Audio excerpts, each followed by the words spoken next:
सहनावतु सहनौ भुनक्तु सह वीर्यं करवावहै तेजस्विनावधीतमस्तु मा विद्विषावहै।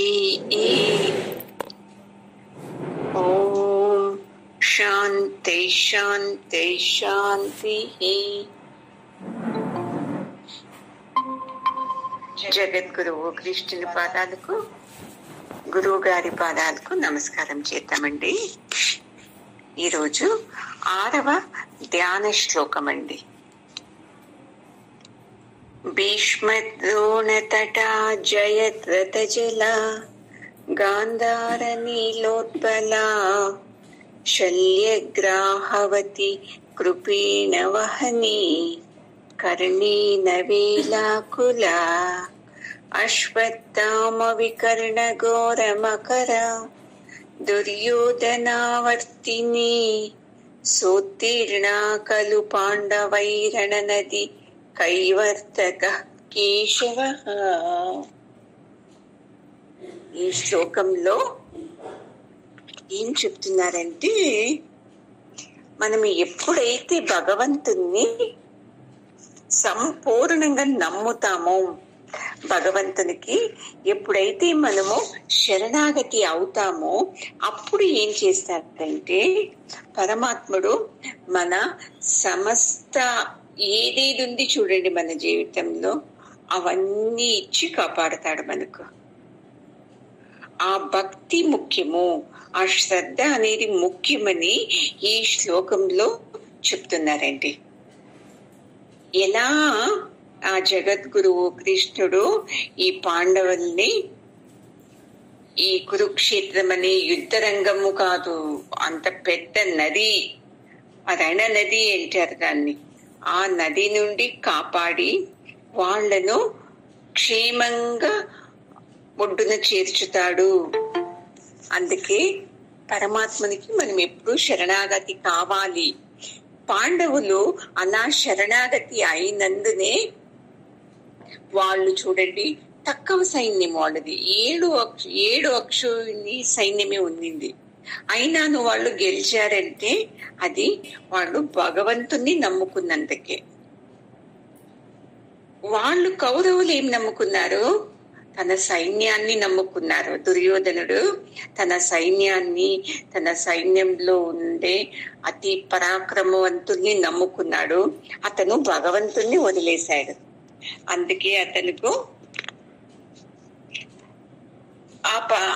ఆ సోలు ఓడిపోయాడు. వీళ్ళు పాండవులు భగవంతుణ్ణి నమ్మినందుకు వీళ్ళు గెలిచారు. ఎలా గెలిచారు? వాళ్ళు పాండవులు ఎలా శరణాగతి అయినందుకు పరమాత్ముడు వీళ్ళని ఎలాగా ఈ నదిని దాటించాడు అని ఈ శ్లోకంలో బాగా చెప్తున్నారండి. అందుకే చెప్తారు, ఎప్పుడు అంతే మన ప్రారబ్ధంలో ఏది వస్తుంది చూడండి, సుఖం రావచ్చు, దుఃఖం రావచ్చు.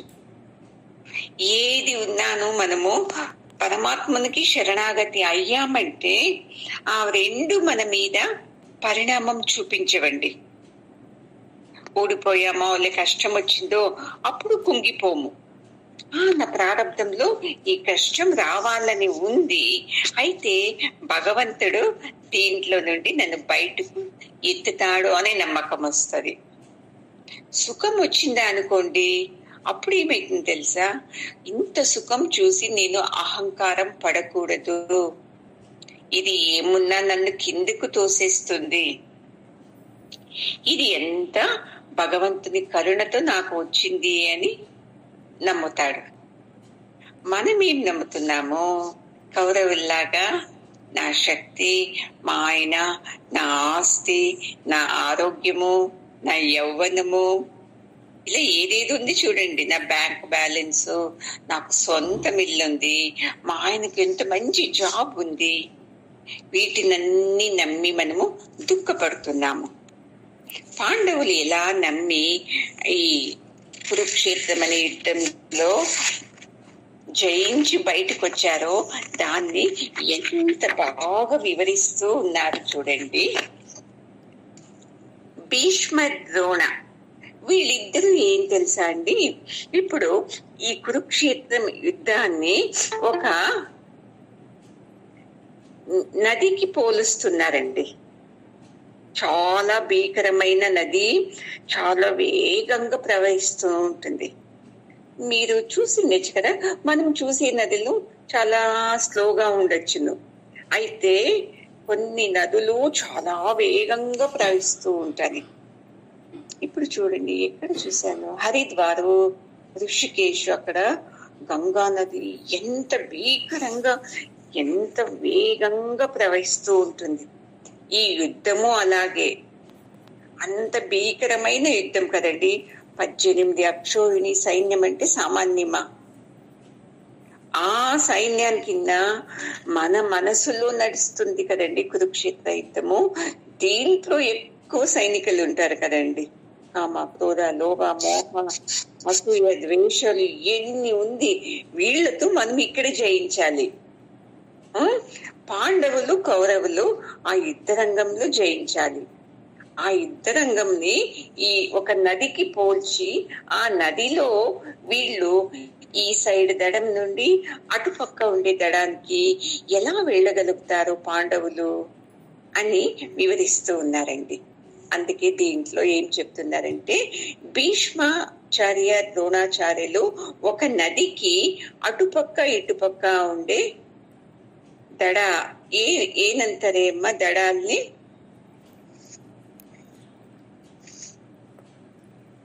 గట్టు అంటారు. ఏమ్మా? గట్టు గట్టు అంటారు. ఆ పక్క గట్టు, ఈ పక్క అటు పక్క గట్టు ఇటు పక్క గట్టు అంటారు కదా, అలా గట్టులు ఉన్నట్ల వీళ్ళు భీష్మాచార్యులు ద్రోణాచార్యులు. ఈ జయద్రథ ఇతను ఏం తెలుసా, చాలా స్పీడ్ గా వస్తుంది చూడండి నీళ్లు, అలాంటి నీళ్లు ఉన్నట్లు జయద్రథుడు. అంటే వీళ్ళంతా కౌరవుని పక్క ఉండే వాళ్ళు శ్రేష్టమైన చాలా పరాక్రమవంతులు. వీళ్ళ మధ్యలో పాండవులు ఎలా గెలుస్తారు అని చూపిస్తున్నారండి దీంట్లో. శకుని ఏం తెలుసా, ఇప్పుడు నది మధ్యలో పెద్ద రాయి ఉంటది చూడండి, మనకు తెలీదు, అయ్యో నీళ్ళనే బాగా ఉంది అని పోతాము, ఆ పెద్ద రాయికి ఢీకొని మనకు దెబ్బ తగలొచ్చు, లే ప్రాణమే పోవచ్చు. ఇప్పుడు చూడండి, మనము నదిలో నడిచేటప్పుడు అక్కడ ఇక్కడ తెలియ అంత నీళ్లనే ఉంది, ఇసుకనే ఉంది అని నడుస్తుంటాము, ఉన్నట్లు ఒక పెద్ద రాయిని తొందరకోయి పడిపోతాం కదా. అలాంటి వాడు ఈ శకుని. అంత వేగంగా ప్రవహించే నీళ్లలో ఈ శకుని ఒక నల్ల పెద్ద బండలాగా ఉంటాడు. శల్య ఎలా ఉంటాడు తెలుసా, తిమింగలం లాగా ఉంటాడు శల్యుడు. ఆ కృపాచార్య ఎలా తెలుసా, ఇప్పుడు నీళ్లు చాలా స్పీడ్ గా ప్రవహిస్తూ ఉంటుంది కదండి, దాంట్లో మనము గెలిచేకవుతుందా? కానీ కాదు, అంత ఫోర్స్ ఎలా నీళ్లు ఉంటుందో అలాంటి వాడు ఈ కృపాచార్యుడు. కర్ణుడు సైలెంట్ గా లోపలే నది ప్రవహిస్తుంది చూడండి అంటారు. పైన చూసేకి నిర్మలంగా ఉంటది, లోపల చూస్తే చాలా ఫోర్స్ గా ఉంటది. మనం అనుకుంటాం అయ్యో అని, అయితే అది అంత ప్రక్షుబ్ధ ప్రవాహం ఉంటది అది. అలాంటి వాడు కర్ణుడు. మళ్ళీ అశ్వత్థామ వికరణ వీళ్ళిద్దరు ఏం తెలుసా, పెద్ద పెద్ద మొసళ్ళండి. ఇలాంటి ఈ దుర్యోధనుడు ఎలా తెలుసా, ఇప్పుడు కొన్ని నదుల్లో సుళి అంటారు. ఏమంటారమ్మా సుళిని తెలుగులో? సుడినే అంటారమ్మా. సుడి సుడి సుడిగుండం లాగా శృంగేరిలో చూసాం చూడండి మేము. అక్కడ నీళ్లు లోపలికి సుడుతూనే ఉంటుంది. దుర్యోధనుడు ఆ సుడిగుండం లాగా చూడండి ఈ ఒక నదిలో ఎన్ని ఉంటే మనము అటుపక్క దడానికి వెళ్ళేకి అవుతుందా, గట్టుపైకి వెళ్ళేకి అవుతుందా అండి క్షేమంగా? కానే కాదు. అయినాను ఎవరైతే పరమాత్మని నమ్ముకున్నారో వాళ్ళు ఎలాంటి సమస్యలున్నానో తమ ఉద్దేశం వైపు క్షేమంగా చేరొచ్చు. చూడండి, ఈ శ్లోకంలో అది ఇంత నదిని వర్ణించారు కదా. ఇప్పుడు ఈ భగవంతుడు తన బిడ్డలు కదా పాండవులంతా, ఈ పాండవుల్ని ఈ మహాభారతం అనే నది నుండి ఎలా దాటిస్తాడో అని వ్యాస మహర్షి చాలా వివరంగా చెప్తున్నారండి. అది వింటూ ఉంటే మీరే ఊహించుకోండి, ఒక నది ఉంటుంది, అటుపక్క గట్టు ఇటుపక్క గట్టు చాలా గట్టిగా ఉండాలి కదండి. ఒకవేళ గట్టి ఏమన్నా తడిచిపోయిందంటే మనమేమే జారి నదిలోకి పడిపోతాము. అందుకే వీళ్ళు ఆ రెండు గట్టుల్లాగా ఎవరు ఆ గట్టు దాటి ఈ గట్టుకు రాకూడదు, ఈ గట్టు నుండి ఆ గట్టుకు వెళ్ళకూడదు, అలా కాపలా కాస్తున్నారు. వీళ్ళేమి భీష్మ, ద్రోణ, కర్ణ, వికర్ణ, అశ్వత్థామ, కృపాచార్య వీళ్ళందరూ అతిరథులండి. అంతా యుద్ధం చేసే దాంట్లో చాలా శ్రేష్టవంతులు వీళ్ళు. పాండవుల్లో అర్జునుడు మాత్రం అతిరథ, అంటే అందరికన్నా ఇతను బాగా చేస్తాడు. వాళ్ళ సైడ్ చూడండి ఎంతమంది ఉన్నారు కదా. అయితేను పరమాత్ముడు కృప చూడండి ఎంత బాగా వీళ్ళని కాపాడుతుంది. మనము చూసాం కదండి, కొన్ని నదుల్లో అయితే ఏం దడంలో కాలు పెట్టిన వెంటనే పాచికి మన కాళ్ళు జారి అలాగే పడిపోయేస్తాము. హుషారుగా ఉండాలి మనము దడాల్లో నుంచి నీళ్ళలోకి దాటాలంటే. మనము టూర్కి వెళ్ళినప్పుడు ఎంతమంది ఇలా జారి పడినాం కదా నీళ్ళలో. అలాగే ఈ 18 రోజుల మహాభారతం అనే యుద్ధంలో ఎలాంటి కోట, చాలా భద్రమైన కోటలో ఎలా వీళ్ళు గెలుస్తారు, కోట లోపలికి ఎలా వస్తారో అని చూపిస్తూ ఉండేదండి. ఇప్పుడు 100 మంది కౌరవులు కదండి, వాళ్లకు ఒకే ఒక చెల్లెలు దుశ్శలే అని, ఆమె భర్తనే జయద్రథ. అతను ఏం ఫోర్స్ గా వచ్చి నీళ్ళలాగుంటాడు జయద్రథుడు. గాంధార ఎవరు తెలుసా? శకుని తమ్మ. గాంధార తమ్ముడు శకుని. 1 నిమిషం. ఇతను అంతే, చాలా పెద్ద బండలాగా మనం నీళ్లలో దాక్కొని ఉన్నట్లు ఉంటుంది. ఎవరు వెళతారో వాళ్ళు ఢీకొని చనిపోవాల్సిందే. మనం అప్పుడు విన్నాం కదా ఏదో ఒక ఫిలింలో, పెద్ద ఇలాంటి సముద్రంలో బండని ఢీకొని ఒక నావ మునిగిపోయింది అని, ఆ నావలో ఉండే వాళ్ళందరూ చనిపోయారని. అలాంటి నల్ల బండలాగా ఇతను ఉంటాడు. ఇంతమంది దీంట్లో వీళ్ళు పాండవులు ఎలా వస్తారు అంటే, పరమాత్ముడు చాలా చాకచక్యంగా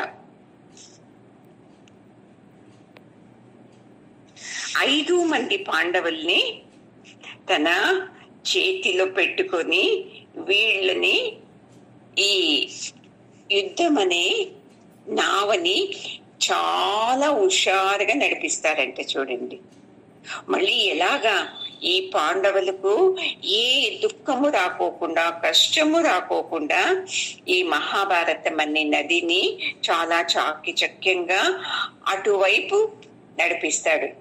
ఇటు గట్టు నుండి అటువైపు గట్టుకు నడిపించాలి అంటే మధ్యలో ఇన్ని ఉంది చూడండి. అందుకే మనకు చాలా నమ్మకం కలిగిస్తుంది భగవద్గీత. భగవంతుని ఎవరైతే నమ్ముతారో వాళ్ళు ఏ కారణాలకు దుఃఖపడేకి సాధ్యం లేదండి. మరి మీరు అనుకోవచ్చు, మరి మేము భగవంతుని నమ్మామే, జీవితంలో ఎందుకండి ఇన్ని కష్టాలు వస్తుంది అని. మీరు కష్టాల్ని చూస్తున్నారు, ఆ కష్టాల్లో మీకు ఎవరెవరో వచ్చి సహాయం చేస్తున్నారు, ఏదో విధంగా కష్టమో తక్కువ అవుతుంది. దీన్ని చూడటం లేదు మీరు. దీన్ని చూసి వచ్చారంటే ఆ కష్టాలన్నీ మీకు ఏమనిపిస్తుంది తెలుసా? ఇవన్నీ ఏదో అజ్ఞాన కాలంలో నేను చేసిన మోసాలు అన్యాయాలే ఇప్పుడు నాకు మళ్ళీ మళ్ళీ వస్తా ఉంది. అది ధర్మం కదండి. మనం ఏది ఇచ్చామో అది మనకు రావాల్సిందే.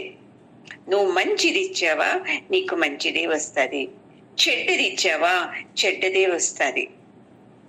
మీరు అనుకుంటారు ఈ జన్మలో నేను ఏది చేయలేదే, చెడ్డ పని ఎందుకు వచ్చింది నాకు అని.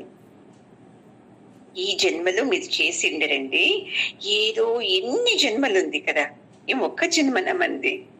హిమాలయం పర్వతం ఎంత పెద్దదో, అది ఒక మనిషి తీసుకున్న జన్మ జన్మాలది చేతులు కాళ్ళు ఏదో ఉంటాయి. నన్నోదన్నా మూಳೆಗಳು ಏನನ್ನೋದమ్మా?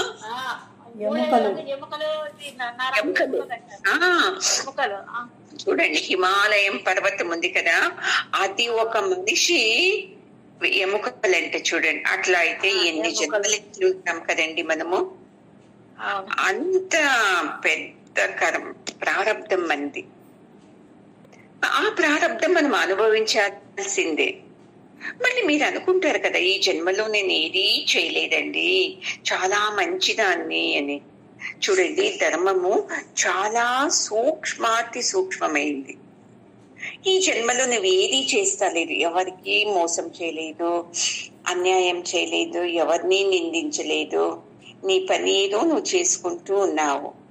అయితే వేరే వాళ్ళు ఉంటారు చూడండి, వాళ్ళు వచ్చి మీ దగ్గర చెప్తారు, వాళ్ళు అలాగా వీళ్ళు ఇలాగా, వాళ్ళలాగా ఇలాగా ఏం లేవండి సంసారం పాడు చేసే మాటలు అవన్నీ చెప్తారు కదా.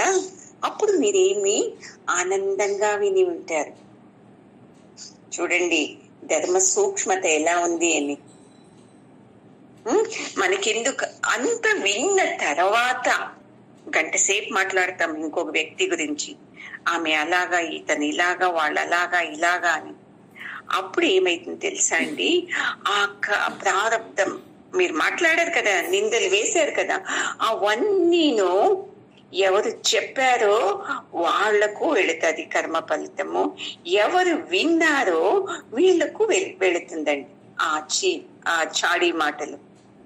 తర్వాత ఏమవుతుంది తెలుసా, మీలో పుణ్యం ఉంటుంది చూడండి, మీరు పూజ చేశారు, వ్రతాలు చేశారు, నోములు చేశారు, ఇవన్నీ చేస్తే పుణ్యం వస్తుంది కదా. ఈ పుణ్యము కొద్దిగా వాళ్ళకు వెళ్ళిపోతుంది. ఎవరికి, ఏ వ్యక్తి గురించి మీరిద్దరూ మాట్లాడుకున్నారో, ఒకరు చెప్పారు, ఒకరు విన్నారు, విన్న వాళ్ళది పుణ్యము, చెప్పిన వాళ్ళది పుణ్యము రెండూ చేరి ఎవరినైతే మీరు ఆడిపోసుకుంటున్నారో ఆ వ్యక్తికి వెళుతుంది. వాళ్ళ కర్మ మీ ఇద్దరుకు తగులుకుంటుందండి. ఇది ఒక కారణం. మీ జీవితంలో మీరు ఎంత మంచి చేశారో అయినా ఈ జన్మలో అనుభవిస్తున్నారు అంటే ఇది ఒక కారణం ఉంటుంది. చెప్పాను కదా, ఎన్నో జన్మల్లో ఎన్నో చేశాము తప్పులు, అది కారణం ఉంటదండి. ఇది మాత్రము చాలా సూక్ష్మాతి సూక్ష్మమై, మనకు ఇది తెలియదు.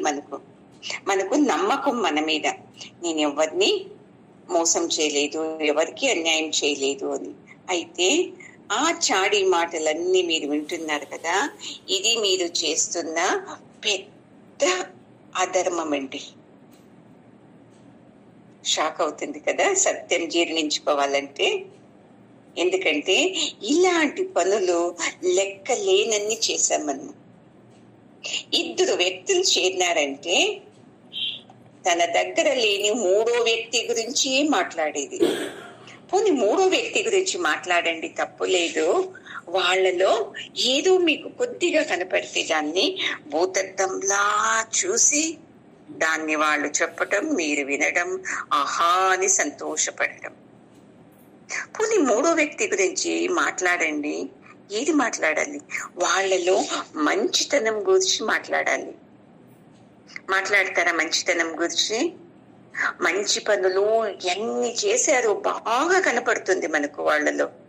అయితే దాన్ని ఏదో ఒక చిన్న ఎంటిక కొనలాగా అంతేలేండి అని వదిలేస్తాం. ఏదో చిన్న తప్పు చేసింటారు, ఎంటిక మొన అంతా. దాన్ని మీరు భూతత్వంలో చూసి అమ్మో వర్ణించి వర్ణించి వర్ణించి ఎంత తిట్టి పెడతాం కదండి. ఇవి ధర్మమా అధర్మమా అంటారు కదా. ఎవరు సిగరెట్ స్మోక్ చేస్తారో వాళ్లకు అనారోగ్య సమస్యలు ఎక్కువ అవుతుంది. ఎవరైతే పక్కలో ఉండి ఆ స్మోకు ఆ పొగని తాను పీల్చుకుంటారో వాళ్లకు అంతే ప్రమాణంగా అనారోగ్యం ఉంటారండి.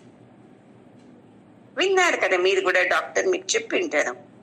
అలాగే ఇది ఉంటే ఎవరైతే మీకు నిందలు చెప్తుంటే మీరు తక్షణం అనుకోవాలి, వదిలేసేయండి, వాళ్ళ కర్మలో వాళ్ళు పోతారు, మనకి ఎందుకు అని.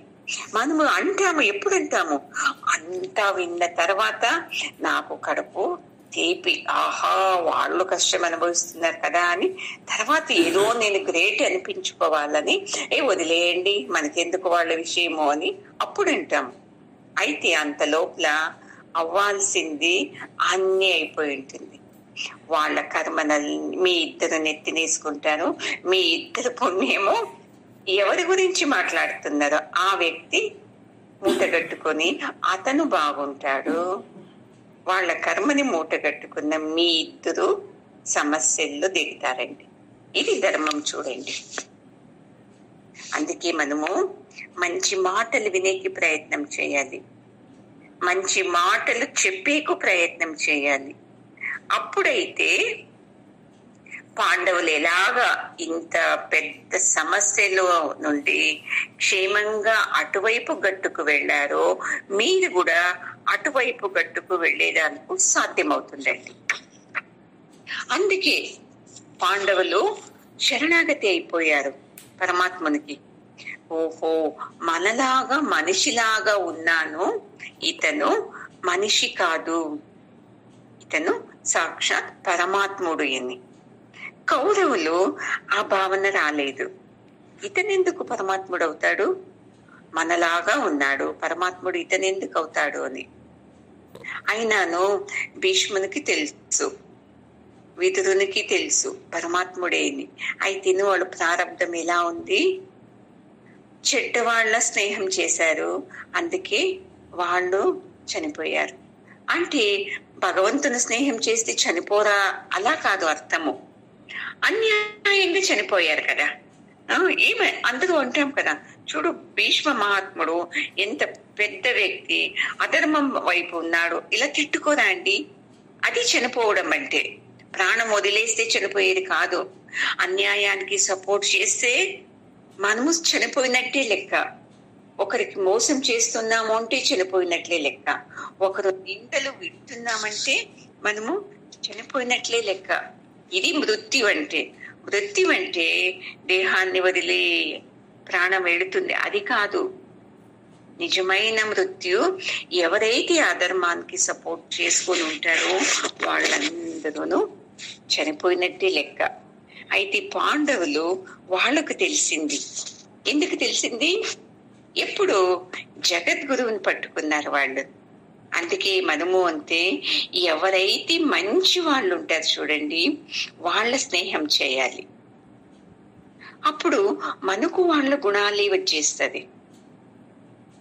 మనం కొన్ని రోజులు నమ్మేస్తాము వాళ్ళని. అయ్యో చాలా మంచి వాళ్ళండి, ఎంత మంచి మంచి మాటలు చెప్తున్నారు అని.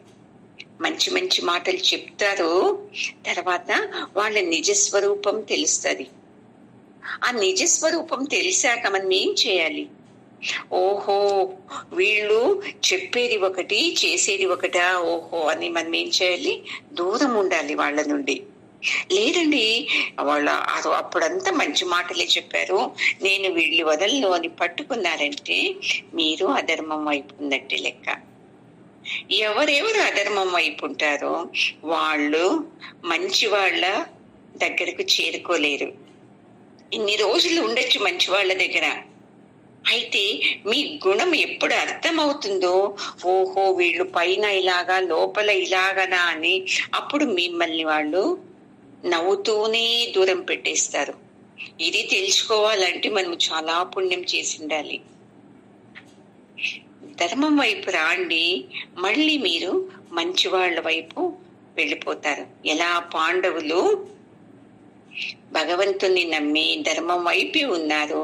వాళ్ళు అంత 5 మందిను ఇంత భీకరమైన ఈ రణ నదిలో ఈ గట్టు నుండి ఆ గట్టు వరకు కొద్దిగా బాధ కలగకుండా కాపాడి వీళ్ళు జయించేలాగా చేశారు. అందుకే భక్తి ముఖ్యము, శరణాగతి ముఖ్యము. మనకు భగవంతుని లీల అర్థమే కాదండి. ఏది ఇప్పుడు తిడతాడు కదా, అయ్యో భగవంతుడు తిడతాడే ఏంటి, ఎందుకు తిడతాడు నన్ను, నాలో తప్పు ఉంది కదా అని ఇలా చూసుకోవాలి. చూడండి మనం. అందుకే పరమాత్ముడు చెప్పేది, మీ ఏదే ఆశలుంది అవన్నీ తీర్చుకోండి. అయితే మీ ఆశలన్నీ తీర్చుకునేటప్పుడు ధర్మానికి దెబ్బ తగలరాదు. అధర్మంతో మీరు జీవనం చేయకూడదు, అధర్మంతో మీరు ఆశలు తీర్చుకోకూడదు. ధర్మాన్ని పట్టుకొని మీ ఆశలన్నీ తీర్చుకోండి. అందుకే అంటారు కదండి, ధర్మార్థ కామ మోక్షాన్ని. ధర్మం నుండి అర్థం అంటే డబ్బు సంపాదించండి, ధర్మం నుండి కామ మీ ఆశలన్నీ తీర్చుకోండి. ఆ ధర్మం నుండినే మీకు మోక్షము సిద్ధిస్తుంది.